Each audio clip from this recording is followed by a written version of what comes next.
Hi, Dreki here, and today I'm reviewing this Olala battery bank.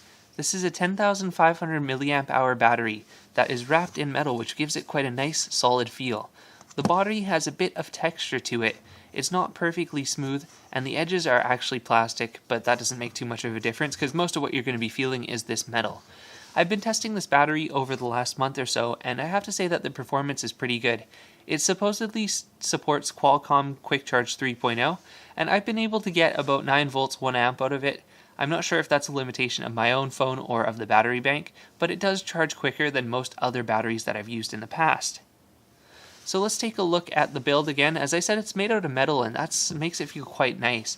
There are 4 indicator lights, and when we press the power button on the side, they turn on to show you how much charge is left. On one end, there is the USB ports, one port supporting quick charge output, and the other port is normal. There's also the input here, which doesn't support quick charge, meaning that the battery bank recharges itself a little bit slower than it outputs. Expect about 7 to 10 hours for this battery bank to recharge itself. On the other side here, we have all of the information relating to the battery bank. As you can see, quick charge 3.0. The text to me is a little bit disruptive in terms of the design. Everything else is so simple and clean about it, so why they put giant text that says, auto IC out quick charge is kind of ugly. And when you look at the side, it's the same thing here. But I mean, this is going to be sitting in your bag most of the time, so unless you pull it out and someone's looking over it, it doesn't matter that much. I'd rather have all these warning labels on the box though. So let's just do some tests of the battery bank here. I'll show you, actually I gotta flip it over. I have my little dongle here that I got from eBay. I'm gonna plug this one into the quick charge. And so one of the things about the operation that's worth noting is that the power button must be pressed to start this thing charging. It doesn't automatically begin charging. So let's just take a look here first. We're currently at 5 volts and there's very little power coming out of it because all it's powering is this and my cable. So let's plug in a device with quick charge now. Although note that my cell phone is quite close to being full, so it might not quick charge.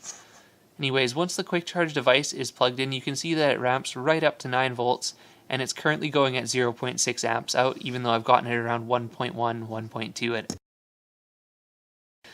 The good thing is that it does continue to quick charge even if we plug in an additional cable. So let's grab that now. So let's plug in this extra cable to the other output. I have to get a thin cable so that they don't interfere with each other. And let's plug this into a device.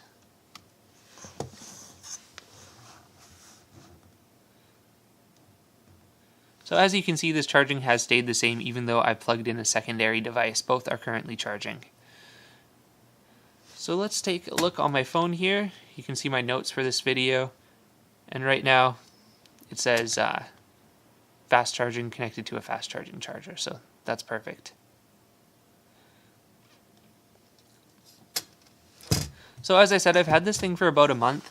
And testing in terms of performance, on the regular charge I get about 2 to 2.5 amps out, depending on the device, which is very good.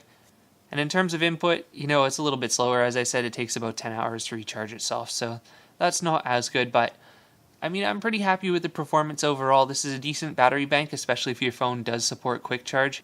It would recharge it a little bit faster compared to what you expect from a more typical battery bank, so yeah, I can give it my recommendation. It's a decent build and the capacity is about accurate.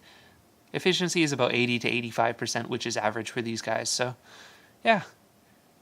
Thanks for watching. If you have any questions, please let me know below.